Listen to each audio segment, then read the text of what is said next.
Serious accusations have been thrown at Berea's Campus Activity Board, also known as CAB. Reactions have varied. I'm Quinn, and this is a Berea College News Quick Hit.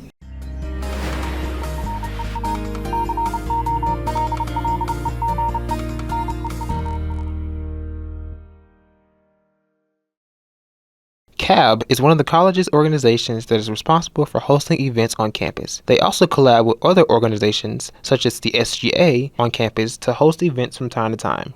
On Monday night, a user in Fizz started posting cryptic posts detailing the downfall of CAB, and that at midnight, the truth would finally be revealed.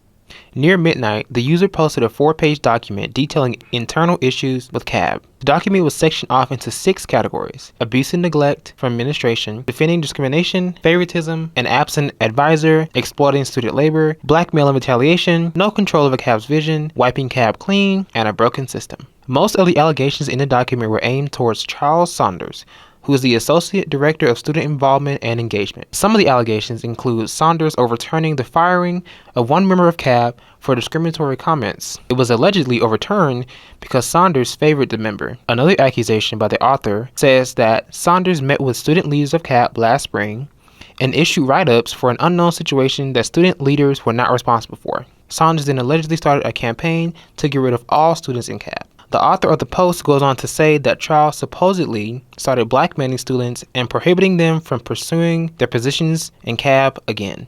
Charles allegedly cited that the need for this was because students weren't listening to him. Saunders allegedly only backed down after administration from the Labor Department told him to do so. Lastly, the author of the post alleges that Saunders tried to get the current director of CAB fired for insubordination. Another allegation was thrown at the Office of Student Involvement and Engagement, where the author of the post stated, CAB's leadership is being subjected to toxic and verbal berating. According to the author, one member of CAB claims to being afraid to take on additional tasks from fear of retaliation if perfection is not met, while another was threatened with being fired because of their management style. There are questions to be asked after examining the letter.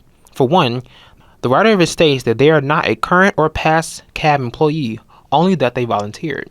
One must ask who gave them the information for them to accuse CAB of these actions. I requested an anonymous interview. The respondent saying, I served as a volunteer through multiple administrations and I left because it was getting too much. There's too much strain from the advisor. I've heard from a reliable source that the advisor was defending discrimination against another member, so I started collecting stories from CABees. Then, I asked about the situation regarding a CAB member allegedly making repeated discriminatory comments about their peers. I asked, is the CAB member and the victim still working at CAB? They responded, yes. Despite keyboard members attempting to get the member removed by Charles or just written up, they were told that it probably wasn't meant like that and that their remarks were not serious. Then I asked about the member that Charles allegedly had favoritism for. The author mentioned that he delayed consequences for the person because he favored them, but eventually justice was served.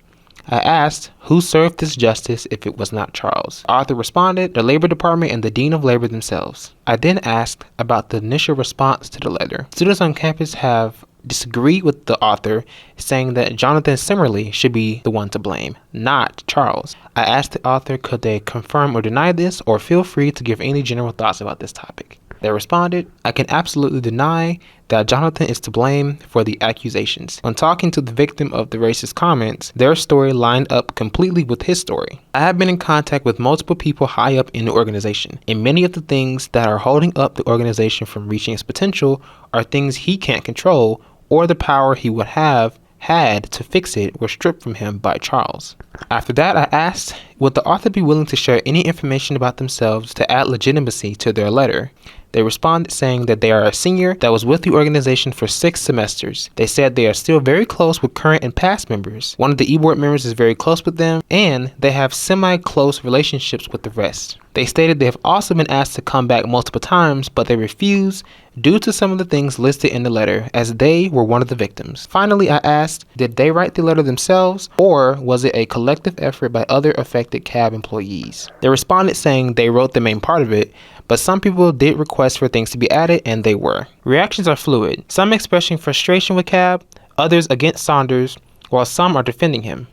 I also had a chance to interview Charles Saunders himself to give him the opportunity to voice his opinions and concerns. Charles was not available for an in-person interview, but he did respond to my initial email with this response. Charles stated that, and I quote, "Regarding the concerns raised on social media, I want to emphasize the importance of using official channels for formal complaints. These channels ensure that concerns are investigated thoroughly and addressed in a fair and timely manner. I also want to acknowledge that anonymous posts on social media can be challenging for everyone involved. They can make it difficult for leadership to investigate and respond, and they can also have unintended consequences for individuals and the community. We at Berea College News will keep you updated with this ongoing story." I'm Quinn for BCN Weekly Report.